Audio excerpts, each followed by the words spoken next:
우리 다 같이 신앙 고백하심으로 2020년 8월 2일 축복만교회 예배를 드리겠습니다. 전능하사 전지를 만드신 하나님 아버지를 내가 믿사오며 그 외아들 우리 주 예수 그리스도를 믿사오니 이는 성령으로 잉태하사 동정녀 마리아에게 나시고 본디오 빌라도에게 고난을 받으사 십자가에 못 박혀 죽으시고 장사한 지 사흘 만에 죽은 자 가운데서 다시 살아나시며 하늘에 오르사 전능하신 하나님 우편에 앉아 계시다가 저리로서 산 자와 죽은 자를 심판하러 오시리라. 성령을 믿사오며 거룩한 공의와 성도와 서로 교통하는 것과 죄를 사하여 주시는 것과 몸이 다시 사는 것과 영원히 사는 것을 믿사옵나이다. 아멘.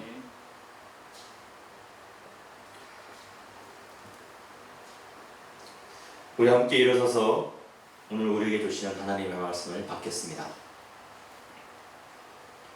오늘 주시는 하나님의 말씀은 로마서 11장 25절부터 32절까지인데 오늘은 우리 한 구절만 보도록 하죠. 로마서 11장 25절 한 구절만 보겠습니다. 우리 함께 읽겠습니다. 형제들아, 너희가 스스로 지혜 있다 하면서 이 신비를 너희가 모르기를 내가 원하지 아니하노니 이 신비는 이방인의 충만한 수가 들어오기까지 이스라엘의 벼르는 우둔하게 된 것이라. 아멘. 오늘 본문은 32절까지 하나의 문단으로 이루어져 있는데요.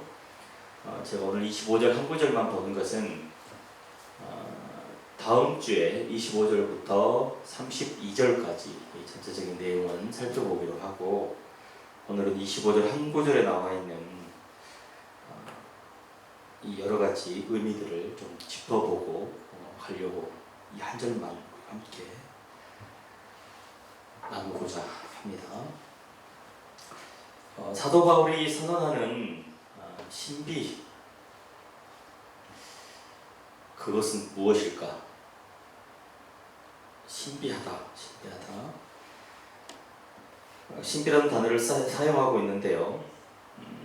이 신비, 사도 바울이 사용하는 이 신비라는 단어가 우리가 쉽게 생각하는 그런 신비와는 좀 차이를 보이고 있기 때문에 이 부분을 살펴보는 것이 매우 중요한 일일 거라고 생각이 되어집니다. 본문의 의거에 봤을 때 사도 바울이 선언하는 신비스러운 일은 이런 것입니다. 택함받은 이스라엘은 구원에서 제외되고 제외되었던 이방인들이 은혜로 하나님의 선택을 받는 일, 그것이 신비였습니다. 본문 전체적으로 볼 때 이런 의미예요.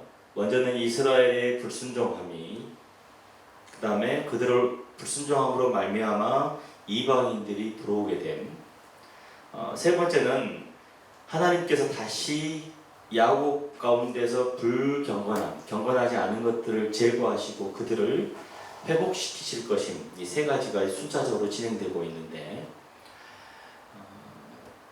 앞에 이스라엘의 불순종과 이스라엘의 회복은 이미 구약에 예언되어 있는 부분이기 때문에 그것은 그 계시적, 예언적 이 상황에서 보았을 때 신비한 부분은 아닐 수 있는 거죠. 하지만 이스라엘의 불순종으로 말미암아 이방인이 하나님의 회족 가운데 들어오게 되는 이 사건은 신비일 수밖에 없는 거죠. 결국 그들의 회족 가운데 들어옴으로 말미암아 어떻게 돼요? 이스라엘이 시기심이 일어서 다시 돌아오게 된다는 그런 사실을 사도 바울이 이미 선언한 바 있기 때문에 우리는 사도 바울이 신비라고 이야기하고 있는 그것이 오늘 우리가 생각하고 있는 어떤 놀라운 기적 또는 이적 이런 것들을 신비라고 부르지 않고 바로 이방인인 로마 교회 성도들이 구원받게 된 그 사실을 신비다 이렇게 표현하고 있다는 것을 우리는 오늘 본문을 통해 발견하게 되는 거죠. 분명히 아브라함과 이삭과 야곱을 통해서 혈통적으로 주어지던 이 선택받은 이스라엘, 그들은 제외되고 그렇지 못했던 이방인이 들어오게 되는 것, 참 신비한 일일 수밖에 없는 것입니다. 더군다나 사도 바울은 유대인이었고요. 자기는 틀림없이 자기 민족이 그렇게 구원받을 거라고 믿고 있었지만 막상 복음을 전하다 보니까 동족 유대인들은 복음을 거부하고 이방인들은 그 복음을 받아들이고 아멘하고 순종하는 그런 자기로서는 이해할 수 없는 그런 모습들을 많이 보게 되는 거죠. 그랬을 때 사도 바울이 선언하는 것은 전혀 놀라운 일이 아닌 것입니다. 그래서 25절에 이렇게 기록하고 있죠. 형제들아, 이 형제들은 누구를 가리킬까요? 유대인 형제들일까요? 그렇지 않습니다. 바로 로마 교회 성도들입니다. 이방인 교회를 향해 선언되고 있는 것이니까요. 너희가 스스로 지혜 있다면서 이 신비를 너희가 모르기를 내가 원하지 아니한다. 이 신비는 뭐냐면 이방인의 충만한 수가 들어오기까지 이스라엘의 더러는 우둔하게 된 것이다. 이를 우리말 성경은 이렇게 번역하고 있는데요. 형제들이여, 나는 여러분이 이 비밀에 대해 알기를 바랍니다. 이것은 여러분이 스스로 지혜 있다고 생각하지 못하게 하려는 것입니다. 교만하지 말으라는 이야기예요. 이 비밀이 뭐냐면 이방 사람의 충만한 수가 들어오기까지 이스라엘 가운데 일부가 완악하게 됐다는 것입니다. 참 우리말 성경이 좀 더 쉽게 번역하고 있죠.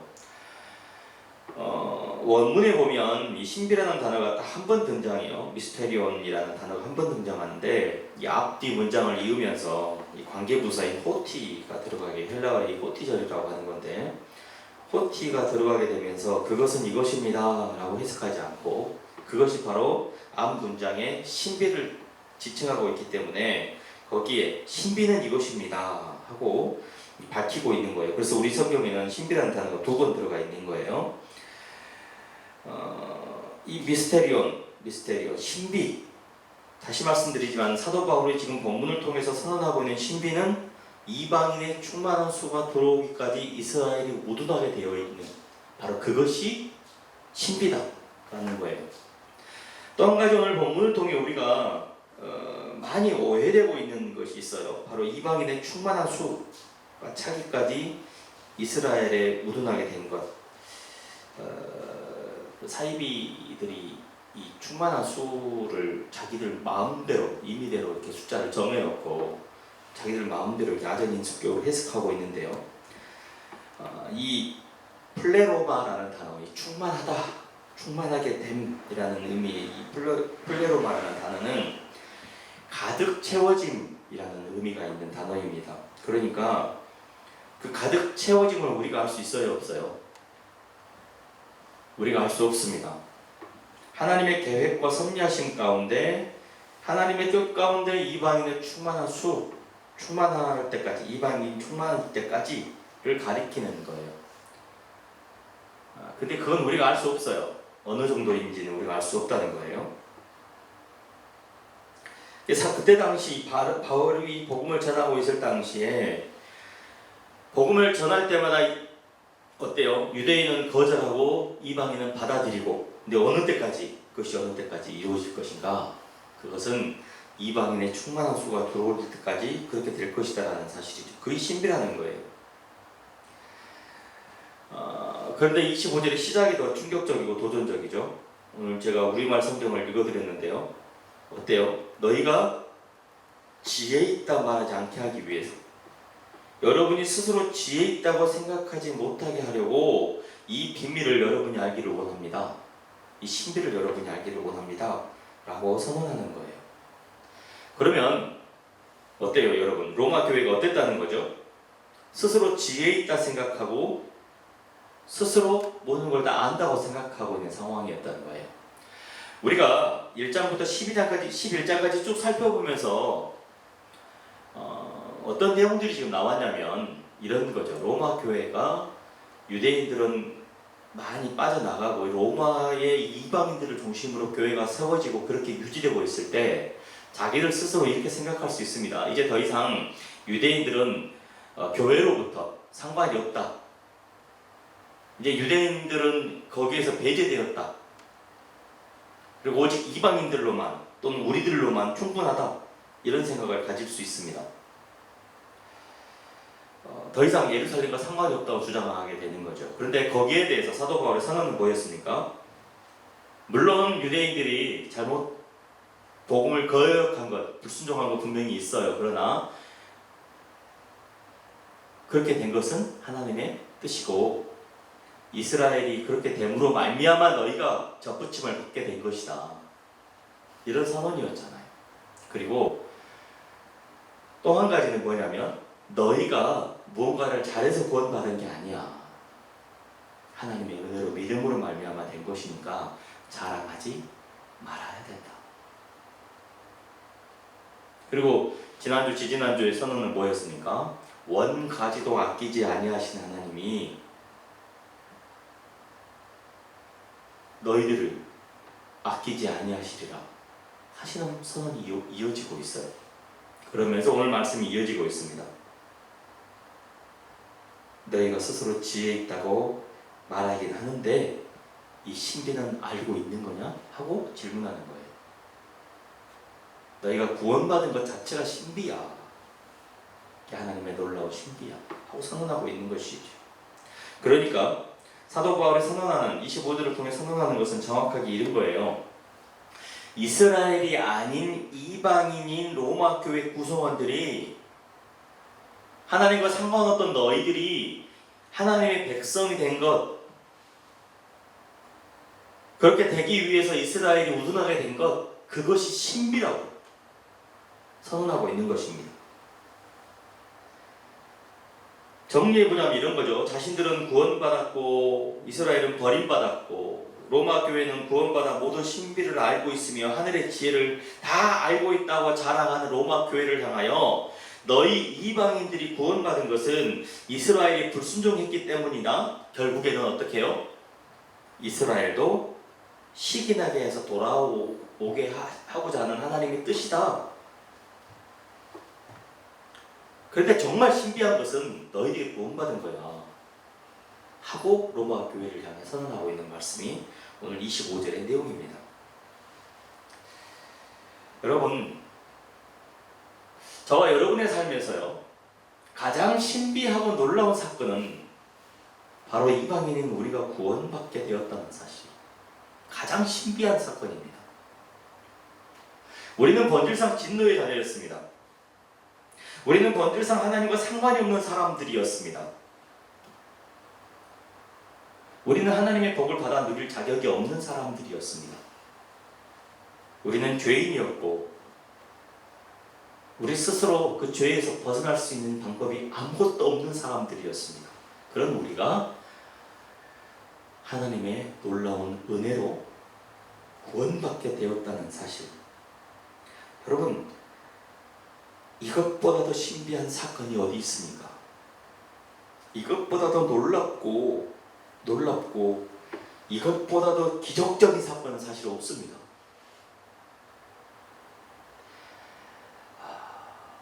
이걸 아는 사람이라면요, 자신이 구원받은 것이 정말 놀라운 사건이고 하나님의 위대한 섭리 가운데 이루어진 이 기적과 신비라는 사실을 깨닫는 사람이라면요, 함부로 살 수 없지 않을까요? 그리고 그걸 깨닫는 사람이라면, 자기가 구원받은 것이 놀라운 신비의 사건이라는 것을 아는 사람이라면 다른 것은 추구하려고 하지 않을 겁니다. 일명 우리가 신비주의라고 이야기하는 그런 어떤 그 이상한 행동들, 물론 기독교적 신비주의가 아니에요. 그런 신비주의는 무속적인 신비주의인데 그런 걸 추구하려고 하지 않을 것입니다. 왜냐하면 구원 그 자체가 놀라운 신비이기 때문에요. 그걸 깨달은 사람이라면 굳이 그걸 추구할 이유조차 없는 것이지요. 왜냐하면 기적과 신비 속에서 살아가고 있는데 그 사람에게 또 다른 기적이 필요할 리가 만무하잖아요. 근데 그걸 모르니까 그걸 추구하게 되지 않을까 생각을 해봅니다. 오늘 제가 설교의 제목을 바로 신비라고 정했습니다. 이렇게 제목을 정한 이유는요, 사도 바울이 신비라고 부르고 있는 이 놀라운 사건이 이방인이 구원받게 된 바로 그 사실을 신비라고 부르고 있었기 때문에 사도 바울이 부르는 신비와 오늘 우리가 현대 시대를 살아가는 기독교인들이 신비라고 부르는 것에서 많이 차이가 있어서 그 간극을 좁혀보고자 신비라는 제목으로 설교의 제목을 정했습니다. 제가 아마 5년, 96년 때쯤 새 차를 사게 되었습니다.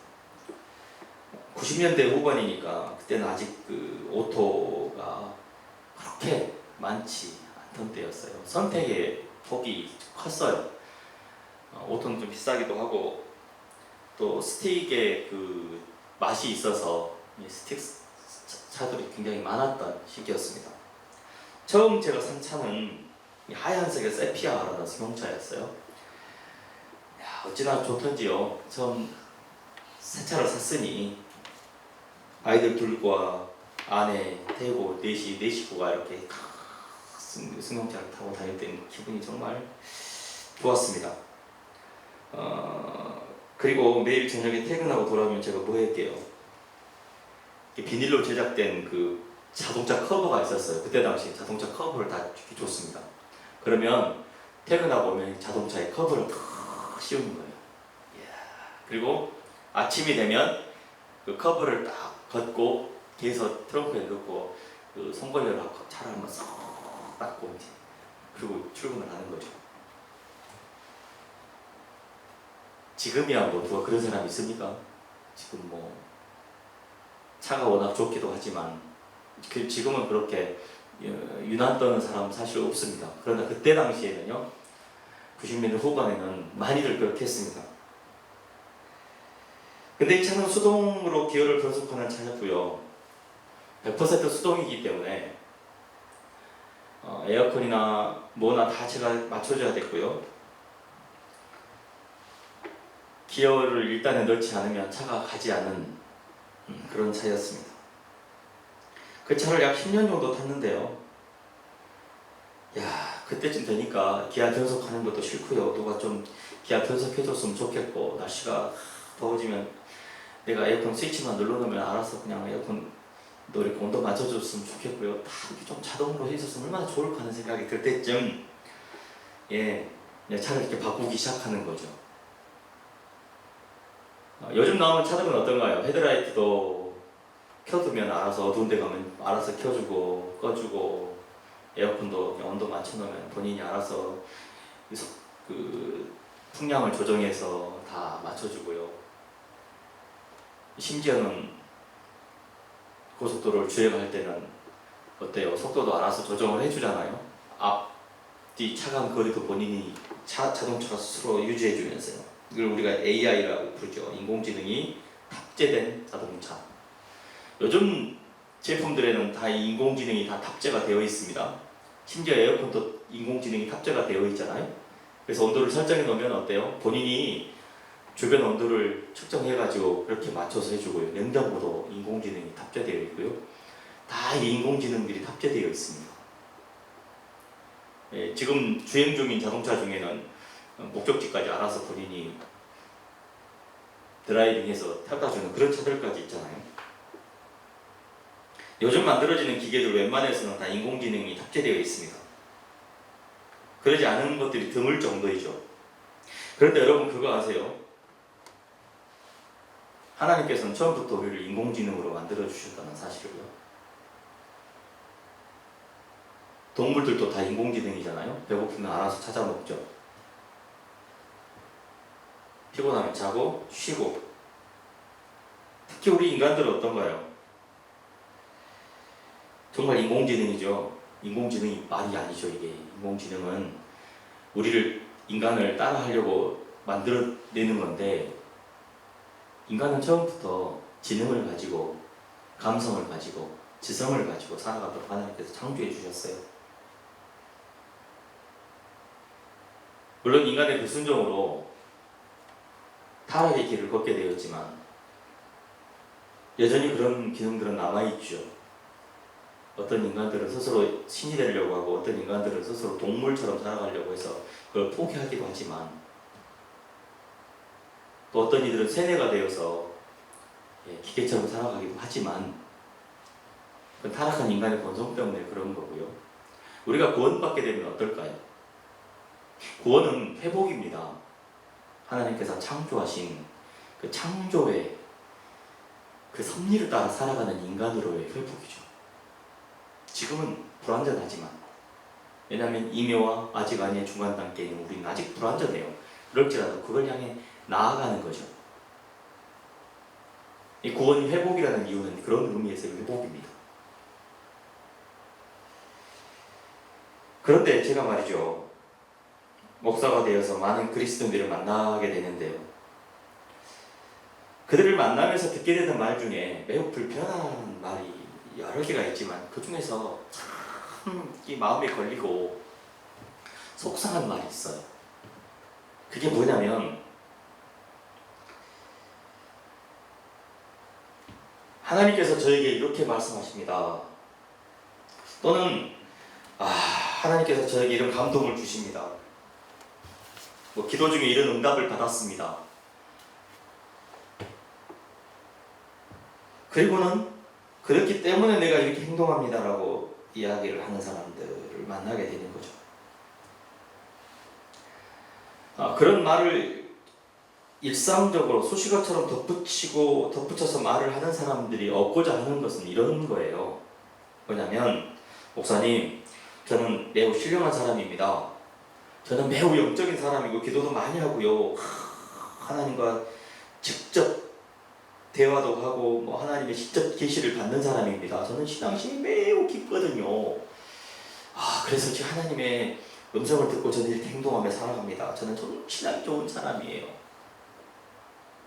그리고 그러니까 제가 하는 말이나 제가 하는 행동은 하나님의 계시를 받은 것이기 때문에 확실한 거예요. 목사님도 제 말에 귀를 기울이시고 제가 행동하는 것은 다 신앙적인 거랍니다 하고 자랑하는 말이죠. 또는 자신의 행동을 정당화하기 위해서 그렇게 말을 하고 있죠. 그런데 말이죠, 저는 그 말이 이렇게 들려요. 그분들이 그렇게 하나님의 음성을 들었습니다, 하나님이 이렇게 말씀하십니다 라고 이야기를 할 때 저는 그 말이 이렇게 들려요. 제가 그 말을 해석해 보면 이렇습니다. 목사님, 저는요 아무런 생각도 없고요 능력도 없는 기계 같은 건데요, 하나님께서 저에게 이렇게 입력하셨습니다. 컴퓨터 자판 치듯이 하나님께서 저에게 이렇게 입력하셨는데요, 저는 입력이 되어야만 일하는 기계예요. 저는 감정도 없고 이성도 없고 지식도 없는 그저 깡통 로봇입니다.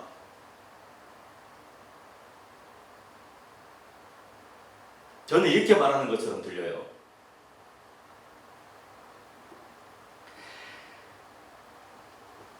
신비를 경험했다고 하고 하나님의 음성을 들었다고 하는데 저에게는 그들의 말이 다 코미디처럼 들려옵니다. 그냥 깡통이 되는 소리로밖에 들리지 않아요.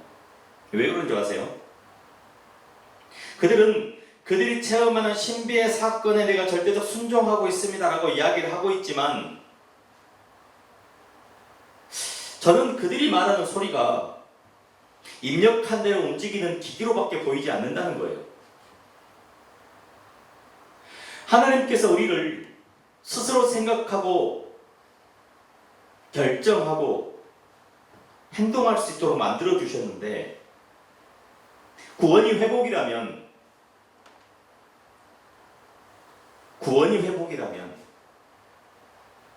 우리가 더욱더 하나님께서 창조하신 목적을 따라 이 세상을 관리하고 개발하고 서로 사랑하고 서로 위로하는데 더 능동적인 사람이 되어야 되는 거잖아요. 구원이 회복이라면 말이죠. 그런데 어떻게 된 것이 입력해야만 움직이는 기계로만 간다면은 이게 좀 말이 앞뒤가 안 맞잖아요, 여러분.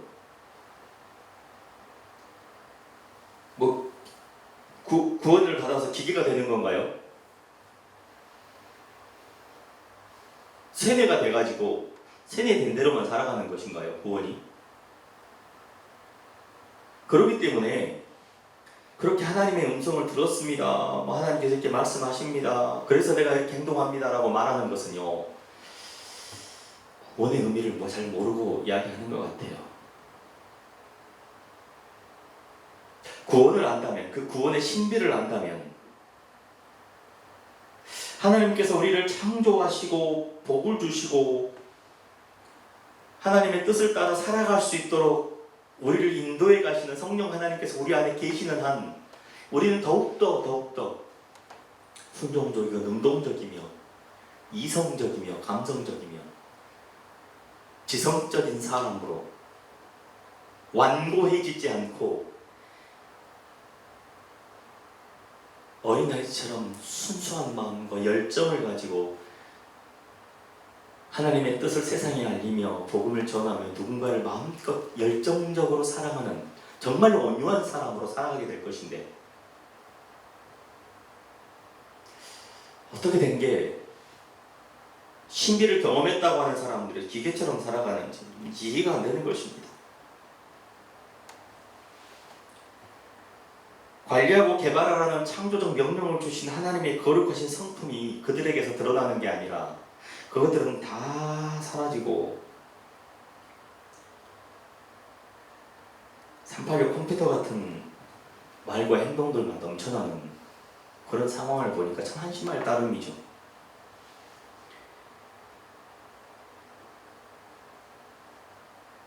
기독교의 신비주의가 아닙니다. 기독교의 신비주의는 구원의 신비를 깨닫고 그 놀라운 신비 가운데 살아가는 거죠. 절급한 신비주의가 아닙니다. 그러니까 그렇게 말하는 이들, 왜 제가 그 기계라고 이야기하냐면 그들이 이렇게 이야기하는 거 지금 똑같거든요. 하나님, 저는 기계입니다. 하나님께서 입력해 주셔야만 움직이는 기계입니다. 저는 저 스스로 생각해야 하는 것을 할 줄 모르는 깡통이거든요. 저는 감정도 없고 이성도 없는 깡통입니다. 저는 길가에 스스로 자란 풀보다 못한 깡통입니다. 깡통. 이렇게 이야기하는 거예요. 여러분 성경을 보세요. 하나님을 만난 위대한 사람들, 하나님과 동행하는 위대한 사람들을 보십시오. 그들이 감정 없이 하나님과 대화하는 면을 보셨습니까?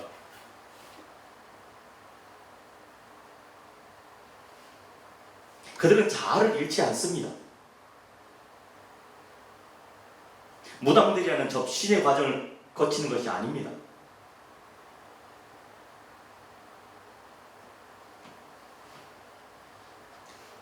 제가 지금 만들어 가려고 하는 그 유튜브 작은 영상들을 지금 기획하고 준비하고 있어요. 기독교와 신비주의 뭐 이런 식의 한 5분씩 해서 하는 자료를 만들려고 지금 준비하고 있는데요. 우리가 생각하는 신비주의, 우리가 생각하는 신비, 오늘날 한국 교회 또는 한국의 수많은 기독교인들이 생각하는 신비, 그 신비와 오늘 로마서 11장 25절을 통해 사도 바울이 선언한 신비는 너무나 거리가 멀지 않습니까, 여러분? 멀어도 너무 멀어요. 오늘 우리가 기계처럼 행동하려고 하고 기계처럼 그렇게 내뱉는 그런 말들, 그 말은요, 우리를 사람으로 창조하시고 또 구원하시며 우리를 인도하신 하나님을 철저하게 무시하는 행동이고요. 그 하나님의 뜻을 왜곡시키고 불순종하는 행위입니다. 순종이 아닙니다. 그렇게 말하는 이들이야말로 성경을 왜곡시키고 하나님의 뜻을 거역하는 가장 불순한 자리에 앉아 있으면서 스스로 하나님을 사랑하는 줄 착각하는 거예요.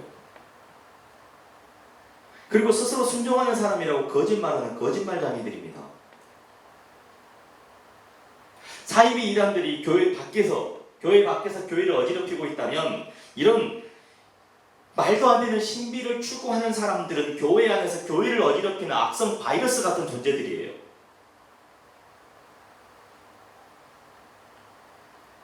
또한 여러분, 우리 또한 언제라도 그런 존재로 타락할 위험성이 높다는 사실을 우리는 기억하면서 겸손함으로 하나님 앞에 서야 됩니다.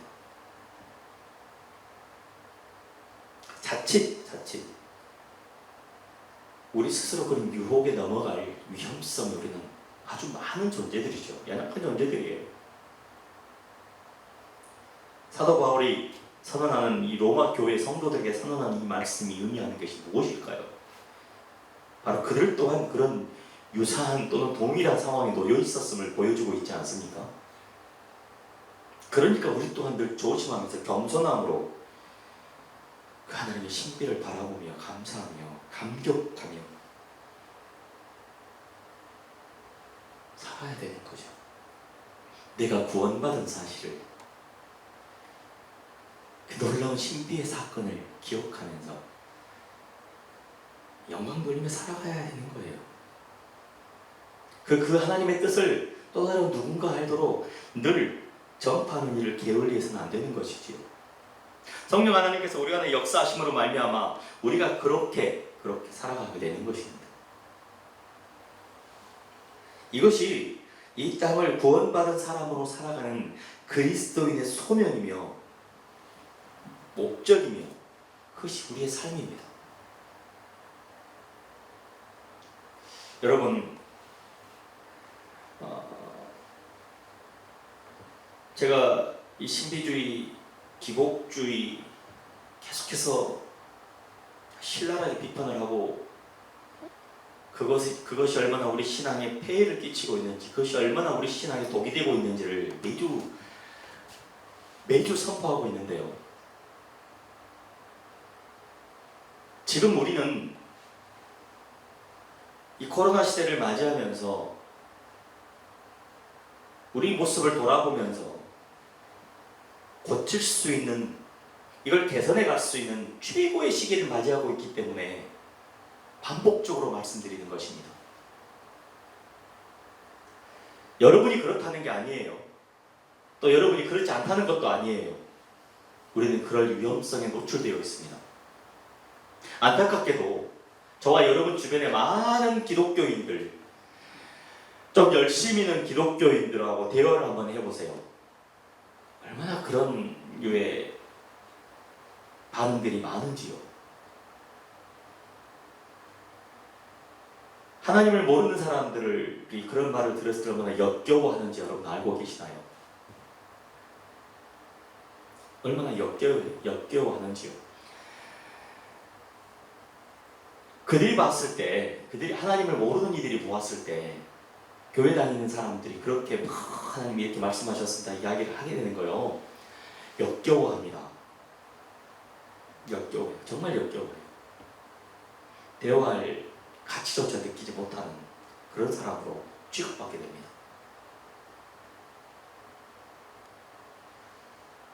우리 스스로 그렇게 말을 함으로써 우리를 위대하고 놀라운 사람으로 창조하신 그 하나님의 계획을 우리 스스로 그렇게 말함으로써 그걸 무시하는 행위를 우리 스스로 우도 모른 채 이렇게 해버리는 그런 위험에 우리가 노출되어 있다는 사실이죠.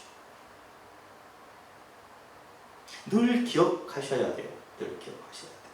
여러분, 저와 개인적인 대화를 나누실 때 제가 그렇게 이야기하는 걸 본 적이 있으십니까? 그렇게 안 합니다. 안 할 수 있는 많은 방법들이 있어요. 그런데 우리는 스스로 그것이 신비인 줄 알고 그것이 순종이며 그것이 온전한 지혜인 줄 알고 그렇게 행동하고 있다는 사실이죠. 바꿔야 돼요. 바꿔야 돼요. 여러분 마음속에 여러분 누군가 대화를 하다가 혹여라도 그런 생각이 들고 그런 말이 튀어나올 때는 얼른 사과를 하셔야 돼요. 우리는 좋은 말이 많습니다. 하나님이 저에게 이렇게 말씀하셨습니다 라기보다는 성경에 이렇게 기록되어 있는데 이 말씀을 오늘 나의 삶에 적용하려고 하다 보니 이렇게 적용하게 되었습니다. 하나님은 이렇게 말씀하십니다. 예수 그리스도께서 이렇게 말씀하셨습니다. 그리고 그 말씀은 시대를 지나 2000년이 지난 지금 우리는 이렇게 표현할 수 있습니다. 내 삶에서 나는 그것을 이렇게 적용하고 있습니다. 이렇게 말씀을 중심으로 살아가는 것이 개혁주의며 그것이 참된 그리스도인의 삶의 모습이 아닐까요? 성경은 계속해서 말씀을 강조하는데 왜 우리는 다른 것을 추구하려고 할까요? 왜 우리는 스스로 무당처럼 보이기를 원할까요? 원인은 하나입니다. 내가 구원받은 사실이 신비라는 사실을 모르기 때문에 그러죠. 사랑하는 여러분이요, 저와 여러분 신비함으로 하나님의 놀라운 구원의 계획과 섭리로 정말 우리는 밝힐 수 없는 신비 가운데 우리가 구원받았음을 믿으십니까? 저도 믿습니다. 저의 삶에 그보다 더 신비는 없습니다. 그 신비로 말미암아 일어나는 수많은 나의 삶의 변화를 정말 그 신비가 시작이었습니다.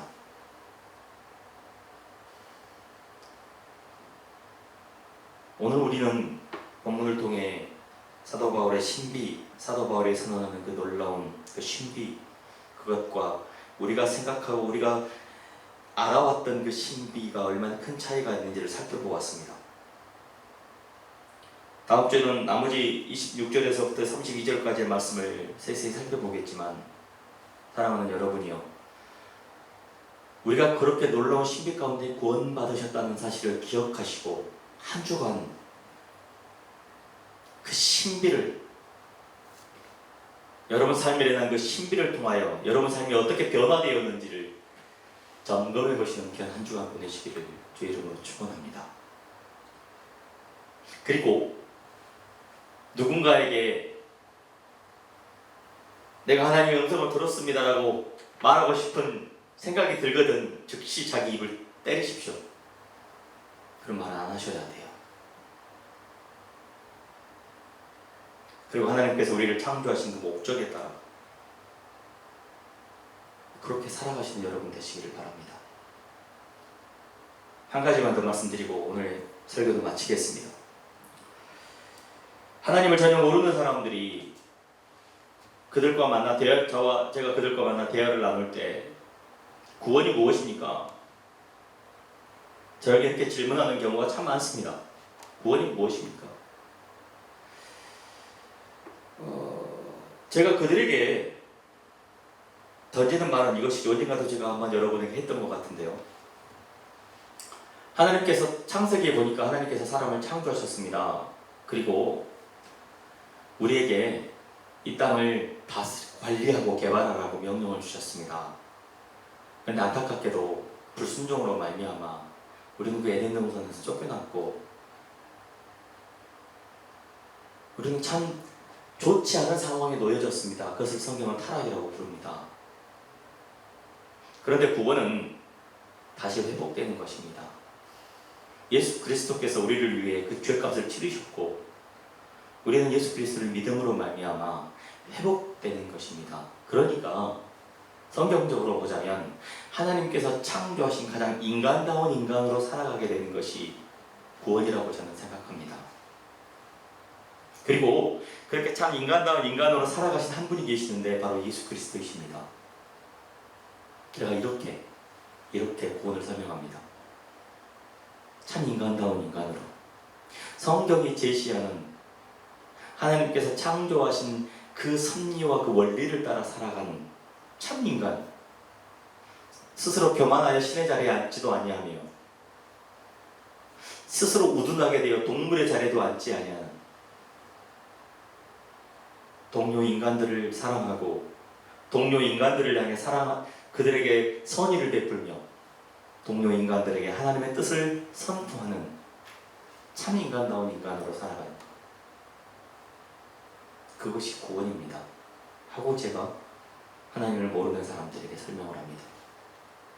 그리고 당신도 그렇게 살아가기를 원합니다. 예수님 믿으십시오 하고 전도하는 거죠. 그 동일한 적용이 여러분에게 있기를 소망합니다. 여러분 한 주 하나님께서 우리를 창조하신 그리고 우리를 구원하신 그 신비 속에서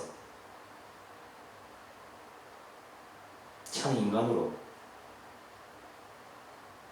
예수 그리스도를 닮아가는 진정한 하나님의 사람으로 한 주를 계획하시고 또 그렇게 살아가시기를 주 이름으로 축원합니다. 기도하겠습니다.